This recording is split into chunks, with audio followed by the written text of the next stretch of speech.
तो जैसे समुद्र का एक बूंद होता है, वो नमकीन होता है, उसमें सारे समुद्र के गुण होते हैं।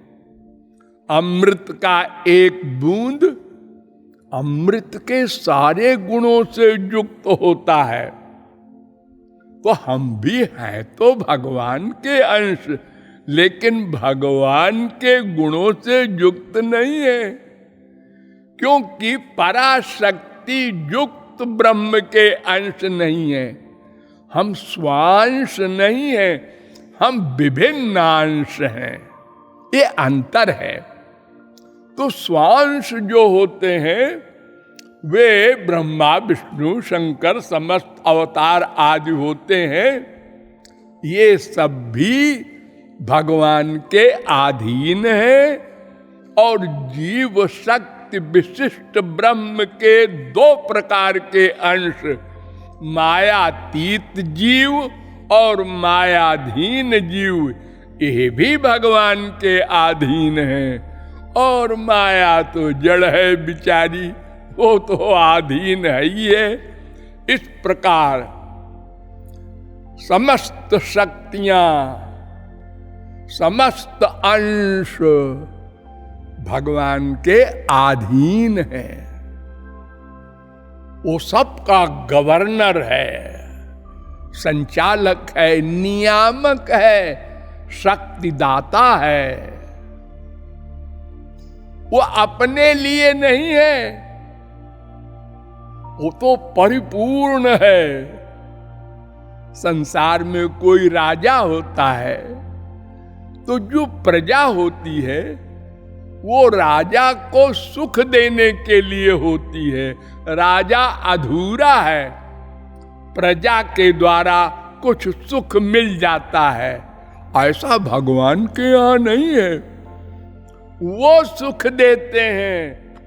ये उनके जो दास हैं, स्वांश या विभिन्नांश, ये भगवान को क्या सुख देंगे? देना तो उसको होता है कामकाज जो अधूरा हो। और भगवान पूर्णमदः पूर्णमिदं पूर्णात् पूर्णमदुच्यते पूर्णस्य पूर्णमादाय पूर्णमेवावशिष्यते। बृहदारण्यकोपनिषद 5:1-1। ऐसा पूर्ण है भगवान कि उससे पूर्ण निकाल लो तो भी पूर्ण बचेगा, अर्थात अनंत। सत्यं ज्ञानम् अनंतम ब्रह्म, वो अनंत है। तैत्तरीयोपनिषद 2:1। तो अनंत से अनंत निकालो तो भी अनंत बचेगा, ऐसा अनंत है वो। तो वो ब्रह्म